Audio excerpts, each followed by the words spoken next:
This is another very substantial hit for people with mortgages. We'll see them going up by between 25 and 30 quid a month per £100,000 of outstanding mortgage. There is, of course, a substantial indirect impact on those who rent as well.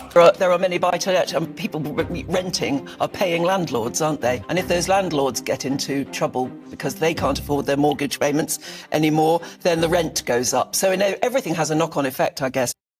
The housing market continues to show signs of breaking down, with high street lenders pulling mortgage products overnight to now offering interest rates that will significantly increase the cost to homeowners on their monthly payments. It doesn't look good. Although you could argue there are some people who may well be happy at the signs of an eventual market crash happening, but more on that later. Now, as we run through some very key headlines and topics today, there are numerous reports suggesting that we may well see the waves of forced selling.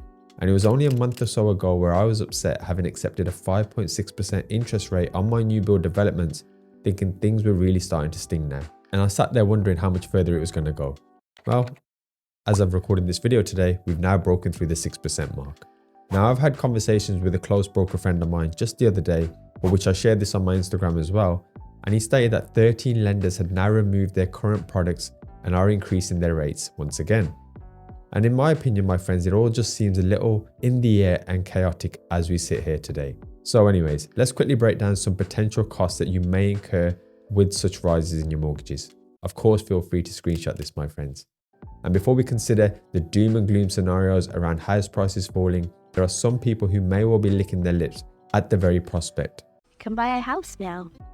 First-time buyers eager to see some discounts on their dream homes may well find a drop favourable, and similarly, those sitting on cash, i.e. most likely investors, they're going to be ready to take advantage of the market and may well be waiting in the wings, ready to pounce when these opportunities arise. Especially as many may be looking to exit the market due to recent cost increases that they may not be able to keep up with.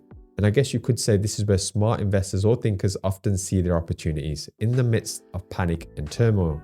However, friends, I would urge you all to at least consider the possibility that even a 10 to 15% price reduction will still have you paying a lot more on your monthly mortgage payments than you would have a few years ago, simply down to the fact that interest rates are bonkers if you compare them with a few years ago. And if I had one of these pointed at my head and you asked me where I think the rates will go by the end of the year, I'm actually going to say they're going to go higher, my friends. I was hoping 6-7 months ago that we would see some sort of stabilization towards the end of this year, but as things are going right now, I'm going to predict higher. And no, this isn't me trying to scare anyone, it's just my opinion, but I think it's certainly more beneficial to prepare for the worst, because at least that way, if I'm wrong, which of course is possible, then you will be better off. Moving on.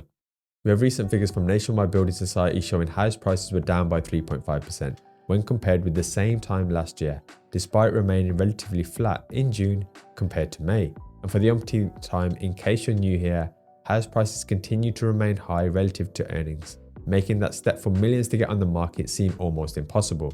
And what makes things worse for many people who are looking to seek out their first property and may actually be renting now is that current rents are also rising too.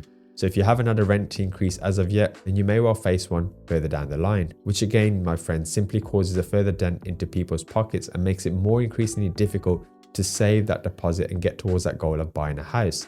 Now, despite a slowdown in the market, not close to a crash as of yet, you may well be asking the question, where's this crash then? Why aren't house prices falling as quick as perhaps the title suggests? Well, firstly, a simple response is the housing market moves slower than some other markets.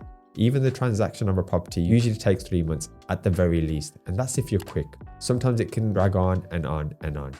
And the figures and data presented generally by Nationwide or Land Registry or even other online portals like Rightmove and Zoopla, for example, are usually delayed with their data. So it's never going to happen overnight. This isn't the stock market, my friends. But what we can see are signs of cracking, and each month that goes by, we see another crack and another problem occur, which only makes a crash seem more likely, at least in my opinion. Some may argue correction, and others may say, well, it'll only go down to pre-COVID levels, all of which is fair and I actually agree with. Let's not get too fixated on the semantics around that word and the exact percentages. But remember this, the interest rates that are going up and affecting people's bottom lines, although are happening before our eyes, as I've been screaming about it for almost a year now, they're actually yet to be fully reflected in house prices. In 12 months' time, we will see millions experience the reality of paying more every single month. We will see people being stretched far beyond what they had imagined during the cheap money printing era and the low interest rates we saw for many years. This is where things will play out. And when you have the government unlikely to bail you out at this stage, this is where I think we will see major issues happening, i.e. more pain. Now moving on to some commentary from Lewis Shaw of Shaw Financial Services, he stated that as mortgage rates continue to rise, the property market is being pushed further towards a cliff edge and there's no real help in sight. And although I think those who overstretched or bought more house than they could really afford, naively assuming interest rates would stay low forever and not really preparing themselves for a higher interest rate hike once their initial mortgage terms were up for renewal, need to take some sort of accountability. I just know that many people are going to be surprised. Most people saw the money printing machine and low interest rates as a go signal, and this is where many of them went out to buy the maximum house they could afford. And if you've been a follower of this channel for over a year now, I was warning people to do the opposite. Don't buy the maximum house you can afford. And I hate to say I told you so and come across like a smug git on this video, but this is really a big problem that we face. We often overstretch ourselves living for the day and never truly plan for the future. And one thing as an investor, I'm always thinking with the end in mind, and I'm always trying to mitigate as many risks as possible and always thinking of the worst eventualities. At least that way, if you prepare for them, if they don't happen, you're always going to be better off.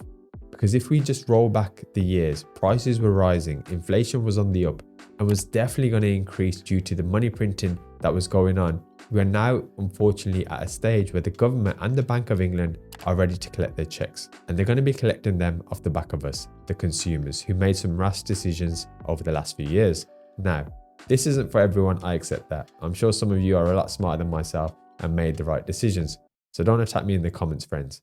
Moving on. As of 28th of June, we had house price inflation slowing down to 1.2% in the year to May, and the average property price was £261,100.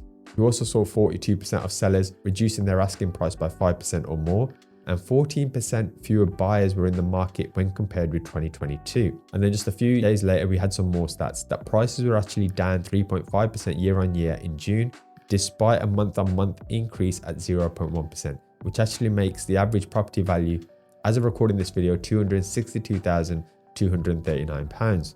And what's interesting is that Mr. Gardner, who is a chief economist, he reckons that most prospective first-time buyers will be unable to just simply save for a deposit due to the typical 10% deposit equaling around 55% gross annual income.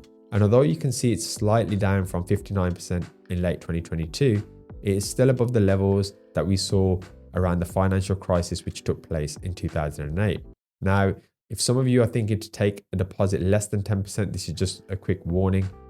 I'm really against 5% deposits. I've got videos on the channel around that, but please do your research around some of the negatives that could occur if you only save 5%. Please try and get as much deposit as you possibly can. Now moving back to Mr. Gardner, one thing he remains optimistic about is the labour market, stating that income has risen at a solid pace in recent years, and he believes lenders will work with borrowers to provide assistance when necessary, which he believes is a good sign for those who will face turbulent months ahead, but nothing of real benefit to obviously prospective homeowners. Now, obviously, I'm self-employed, so it'd be interesting to know from yourselves, my friends, how your wages have increased and if you've actually seen that make an actual difference. And on the topic of housing crash again, one thing you will recognize is that I often share expert opinions and see what the general consensus around the market is on these videos. And each month, what I'm noticing is that the opinions are so split and heavily changing. The lack of clarity and consistent uncertainty that takes place, coupled with the fact that rates have yet to stabilize, lenders are reacting differently each week, and borrowers are trying to find their own way in the dark, puts the market, in my opinion, in a very weird situation. Moving on, let's quickly dive into London and see what red hot property postcodes we have available and whether there are discounts to be found. And of course, in the best possible fashion, using hot and cold as a description of the state of the current postcodes, we have this image here, which I'm sure for many of you Londoners out there, or those looking to invest in London, may be of interest. So to conclude, my friends, as things stand, and unless I see anything otherwise, which of course I'll always update you every single week, we are going down a slippery slope. And it's why, as much as it pains me to say, mind the pun, we are still in for more pain as a nation when it comes to house prices and the UK property market as a whole. Thanks for watching.